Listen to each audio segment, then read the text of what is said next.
युवाओं के लिए नौकरी और रोजगार, पिछले पौने 8 वर्ष के अंदर उत्तर प्रदेश में हम लोग 7 लाख से अधिक नौजवानों को सरकारी नौकरी दे चुके हैं। 60 लाख से अधिक युवाओं को सीधे सीधे निजी क्षेत्र में नौकरी दे चुके हैं और 2 करोड़ से अधिक युवाओं को रोजगार के साथ जोड़ने का कार्यक्रम भी बनाया है।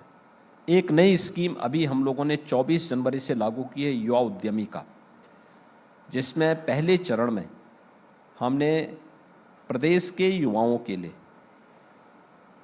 पहले चरण में 5 लाख रुपए ब्याज मुक्त ऋण उन्हें उपलब्ध करवाने के कार्य और 10% तक मार्जिन मनी भी हम उसमें उपलब्ध करा रहे हैं राज्य सरकार की ओर से।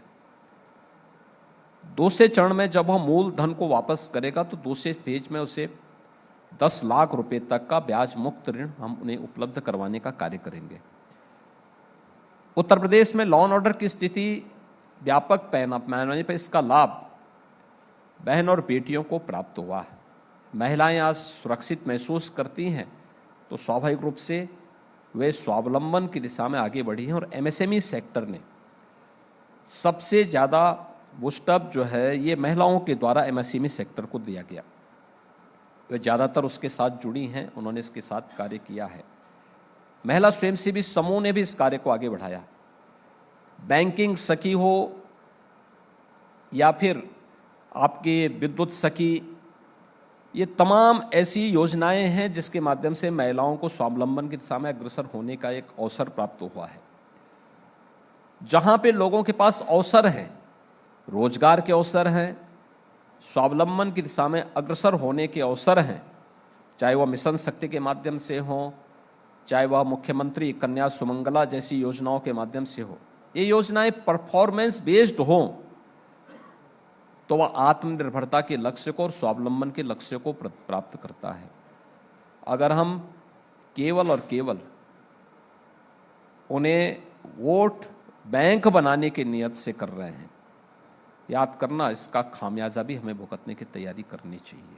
जी बिल्कुल, आपने बहुत अच्छी बातें बताई कि किस तरह की सक्रिय योजनाएं स्पेसिफिक है, सामने है।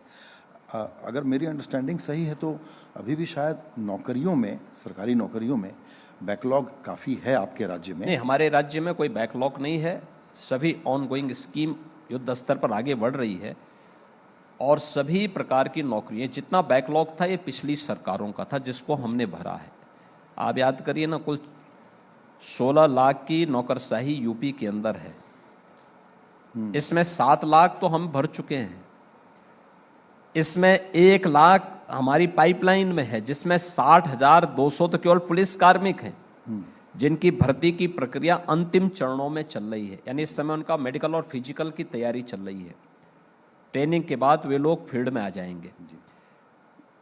ऐसे ही अन्य जो भर्ती की प्रक्रिया को हम उसी रूप में आगे बढ़ाने का काम कर रहे हैं। तो यह पिछली सरकारों की अकर्मण्यता थी, उनके भेदभावकारी जो उनके कारनामे थे, उसका दुष्परिणाम था कि बैकलॉग था।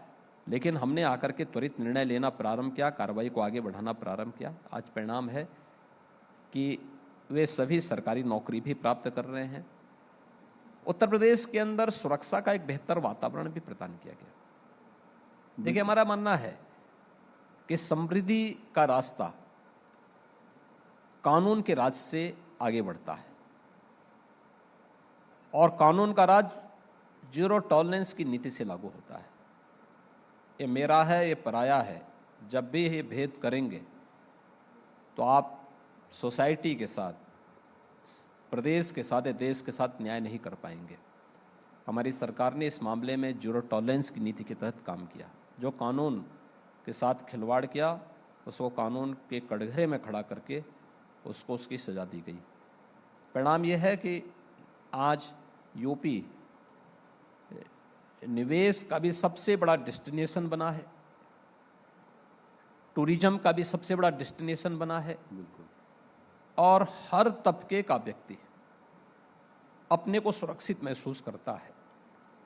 उत्तर प्रदेश में आज के दिन पर हम इस बात पर कह सकते हैं कि हर पर्व और त्यौहार बहुत सुकून में, शांतिपूर्ण और सौहार्दपूर्ण तरीके से आयोजित हो रहे हैं। कोई किसी प्रकार का कोई उसमें कोई किसी को प्रश्न नहीं खड़े करने हैं उस पर जी। और ये हम लोगों ने पहले दिन से इस बात को कहा है कि भाई अगर आप किसी के पर्व और त्यौहार में व्यवधान नहीं डाल रहे हैं तो आपके पर्व और त्यौहार में भी कोई व्यवधान नहीं डाल पाएगा। बिल्कुल।